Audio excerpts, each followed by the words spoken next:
Janet Yellen. Let me read that story on page 9. What she says she wants to do. Dems plan billionaires' unrealized gains tax to help fund the $2 trillion spending bill, a New York Post story. President Biden's $2 trillion spending package continues to stall as senior Democrats are hoping to finalize a proposal on a new annual tax on billionaires' unrealized capital gains.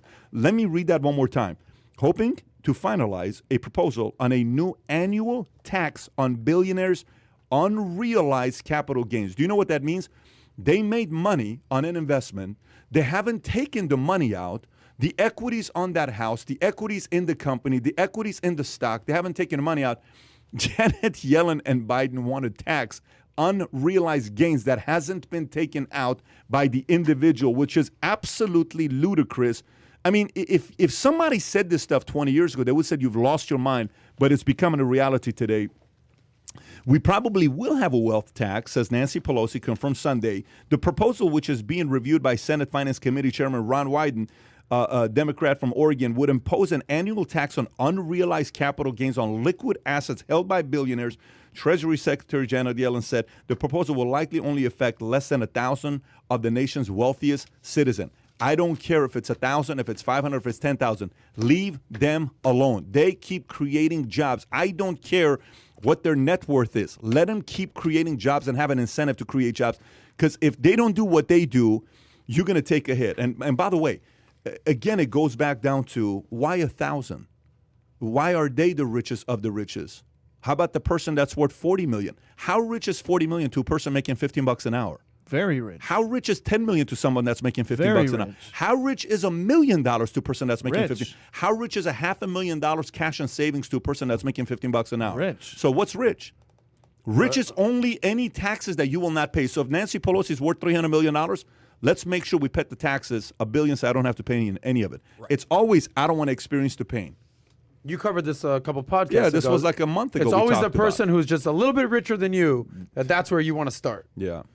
And the problem is it's a slippery slope. You know what this reminds you of? Because you'll appreciate this. I think there was a lot, because obviously you're in the life insurance world. There was talks about, because obviously a life insurance, a death benefit is tax-free. Oh, yeah, I see where you're going. But at one point they were proposing taxing the cash value buildup within the policy.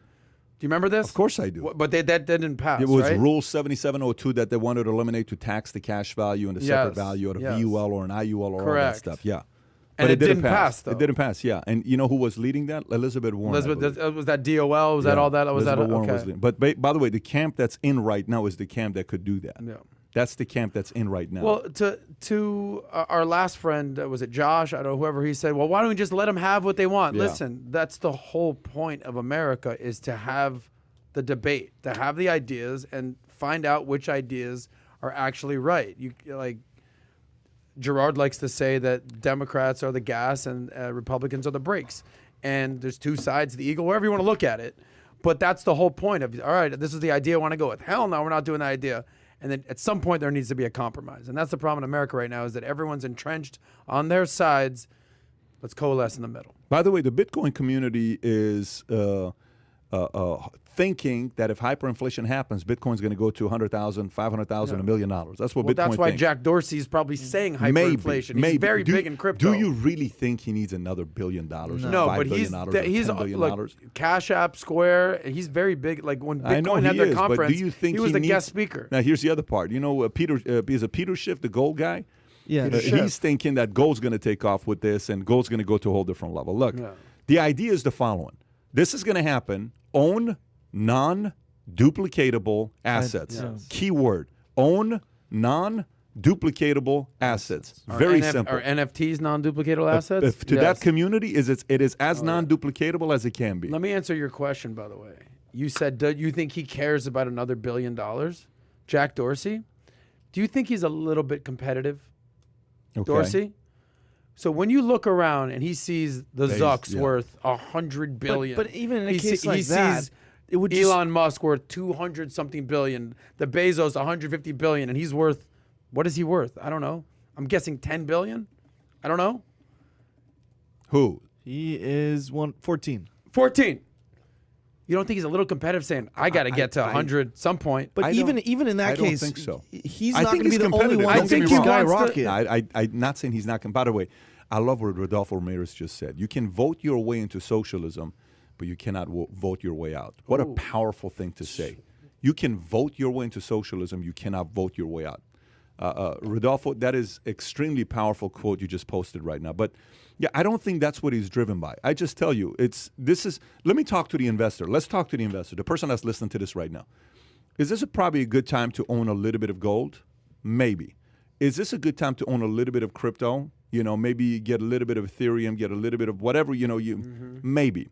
Is it time to consider getting a little bit of collectible cards or comic books that are limited edition? Yeah, maybe. This is not a bad time to set aside some of those things that are, again, non-duplicatable assets. If you do that and hyperinflation happens, it actually favors you if you do that. I have two things on this, which is interesting. First one, obviously, when they look at people and you look at Elon Musk, $280 billion, it's not like he's sitting on a pile of cash at $280 billion. It's all invested in his company. It's all going to be taxed once he takes it out, once he takes payment. And if the Tesla stock crashes, so is his net worth. Right. So it's not like he's sitting on it and he's just kind of walking around with a checking account with $280 billion. So it's a completely different way of how that would then function of just doing this. And then the other part of it is, if it's just 1,000 wealthiest, if they get it passed and approved, why not do 2,000? Why not do the top 10%? Like it'll just catastrophic. It'll just snowball from there. Catastrophic. How many times do they not promise? If you're making less than this, your taxes aren't going to be changed. And then 2 weeks later, something comes out of, well, maybe about $600 of taxes, and they have to change it. Exactly. They have to change because people are like, this is pathetic. If you're going to come after my $600 of taxes, so they're gonna find a way to just get it in the door, and then they're going to build it up from there. We got to deal with all this crap now. So they just say, "Oh, we'll meet you back at the 10,000 number." Yeah, it's maybe not. We're good where we're at.